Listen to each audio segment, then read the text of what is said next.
നിങ്ങളെല്ലാവരും കൂടി ഒരു ടീം, ഞാൻ ഒറ്റക്കൊരു ടീം.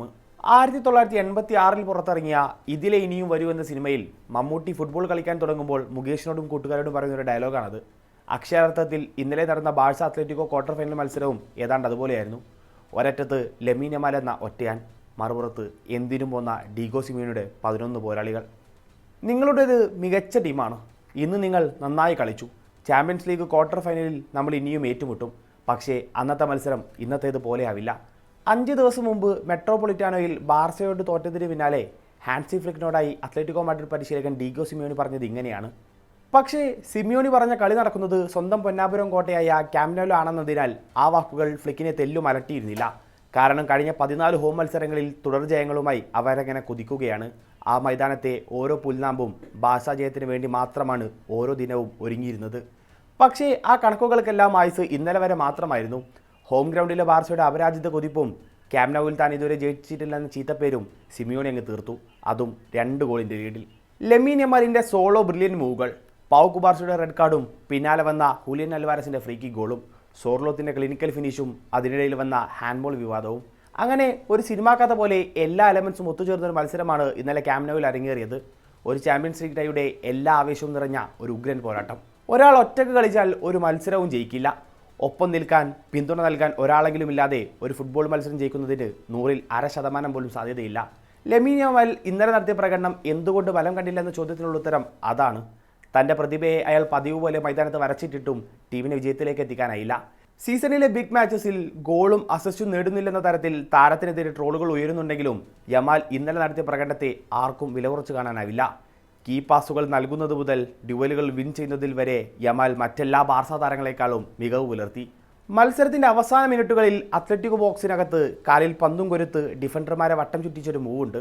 ആ 18-കാരൻ ഇന്നലെ നടത്തിയ മിന്നലാട്ടത്തിൻ്റെ ട്രെയിലറായി വിശേഷിപ്പിക്കാവുന്ന ഒന്ന്. കളിയുടെ അവസാന മിനിറ്റിലും അയാൾ ടീമിനെ നടത്തിയ പോരാട്ടത്തെ അടയാളപ്പെടുത്തുന്നൊരു ക്ലിപ്പ്.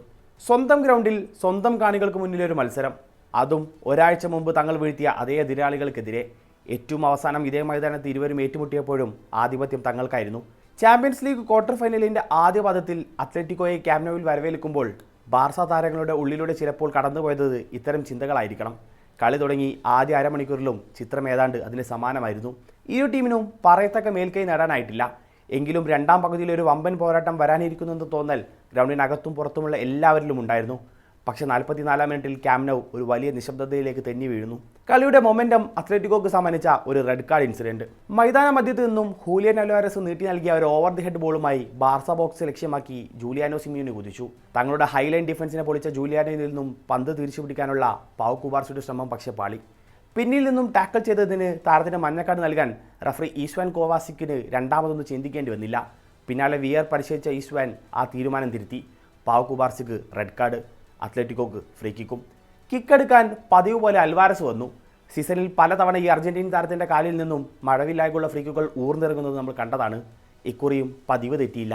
ജോൺ ഗാർഷ്യക്ക് പിടികൊടുക്കാതെ പന്ത് ബാർസ വല കുലുക്കി. രണ്ടാം പകുതിക്ക് ഇറങ്ങുമ്പോൾ അത്ലറ്റിക്കോക്ക് സന്തോഷം രണ്ടുണ്ട്. ഒന്ന്, അവർ നേടിയ ആദ്യ ഗോളിൻ്റെ ലീഡാണ്. മറ്റൊന്ന്, ബാർസ 10 പേരുമായി ചുരുങ്ങിയെന്നതും. ഹറാം ബോളെന്ന് ചീത്തപ്പേരുള്ള തൻ്റെ ഡിഫൻസീവ് ശൈലിയിലേക്ക് സിമിയോണി സെക്കൻഡ് ഹാഫിൽ കടക്കുമെന്ന് പലരും പ്രവചിച്ചെങ്കിലും അയാളുടെ പ്ലാനുകൾ വേറെയായിരുന്നു. 10 പേരുമായി കളിക്കുന്ന ബാർസക്കെതിരെ ഇനിയും ലീഡ് ഉയർത്തുക, രണ്ടാം പദത്തിന് മുമ്പേ അഗ്രിഗേറ്റിൽ നല്ലൊരു അഡ്വാൻറ്റേജ് നേടിയെടുക്കുക. ഒടുവിൽ അത് ബലം കാണുകയും ചെയ്തു. 71-ാം മിനിറ്റിൽ അത്ലറ്റിക്കോ ലീഡ് 2 ഗ്രീസ്മാൻ്റെ പാസ് പിടിച്ചെടുത്ത് റുഗേറി നൽകിയ ക്രോസിന് കാൽ വെച്ച് സോർലോത്ത് അത്ലറ്റിക്കോയുടെ ലീഡ് ഉയർത്തി. ക്യാമ്പ് നൗ അപ്പോൾ പിൻ ഡ്രോപ്പ് സൈലൻസിലേക്ക് വീണു. 2 ഗോളും ഒരു റെഡ് കാർഡും വന്ന മത്സരത്തിൽ പക്ഷേ ഏറ്റവും ചർച്ചയായത് ഒരു ഹാൻഡ്ബോൾ ഇൻസിഡൻ്റാണ്. മത്സരത്തിൻ്റെ രണ്ടാം പകുതിയിൽ 55-ാം മിനിറ്റിലാണ് സംഭവം. അത്ലറ്റിക്കോക്ക് അനുകൂലമായി ലഭിച്ച ഒരു ഗോൾ കിക്ക് കീപ്പർ യുവാൻ മൂസോ തൻ്റെ തൊട്ടടുത്ത് നിന്ന മാർക്ക് പ്യൂബിലിലേക്ക് നീട്ടി നൽകുന്നു. പക്ഷെ പിന്നെ കണ്ടത് കൈകൊണ്ട പന്തിനെ തടഞ്ഞു നിർത്തുന്ന പ്യൂബിലിനെയാണ്. ബാർസ താരങ്ങൾ ഒന്നടങ്കം ഹാൻഡ്ബോളിന് അപ്പീൽ ചെയ്തെങ്കിലും വിആറിൻ്റെ പരിശോധനയിൽ അത് പെനാൽറ്റി അല്ലെന്ന് വിധിച്ചു. അതിൻ്റെ രോഷം മത്സരശേഷം പ്രകടിപ്പിക്കാനും പരിശീലകൻ ഹാൻസി ഫ്ലിക്ക് മറന്നില്ല.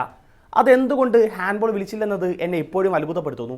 തീർച്ചയായും അതൊരു മഞ്ഞക്കാർഡ് നൽകേണ്ട, ഞങ്ങൾക്ക് അനുകൂലമായി പെനാൽറ്റി ലഭിക്കേണ്ട ഒരു ഫൗളാണ്, പോസ്റ്റ് മാച്ച് ഇൻ്റർവ്യൂവിൽ ഫ്ലിക്ക് പറഞ്ഞു. ഇതിനെതിരെ ബാർസ അപ്പീൽ പോകാനും ഒരുങ്ങുന്നുവെന്ന് റിപ്പോർട്ടുകൾ പുറത്തു വരുന്നുണ്ട്. ഈ മാസം 15-നാണ് മെട്രോപൊളിറ്റാനോ വേദിയാവുന്ന രണ്ടാം പാദ മത്സരം നടക്കുന്നത്. കളിയുടെ ഗതിയും ഒഴുക്കും അനന്തരഫലവും മുന്നിൽ കണ്ട് സർപ്രൈസ് ടാറ്റിക്സ് ഒരുക്കാറുള്ള സിമിയോണി എന്താവും ബാർസ കൈ ഒരുക്കി വെക്കുന്നത്? വാരിക്കുഴി ഒരുക്കി കൊമ്പനെ വീഴ്ത്തുന്ന തൻ്റെ അൾട്ടിമേറ്റ് ട്രംപ് കാർഡായ ബസ് പാർക്കിംഗ് ഡിഫൻസീവ് തന്ത്രമായിരിക്കുമോ അത്? അതോ ഹൂലിയാനോ ഹൂലിയൻ കോംബോയിൽ വിശ്വാസമർപ്പിച്ച് കൗണ്ടർ അറ്റാക്കിംഗ് ഫുട്ബോൾ കളിക്കാനാവുമോ പ്ലാൻ? എന്താണ് നിങ്ങളുടെ പ്രതീക്ഷ?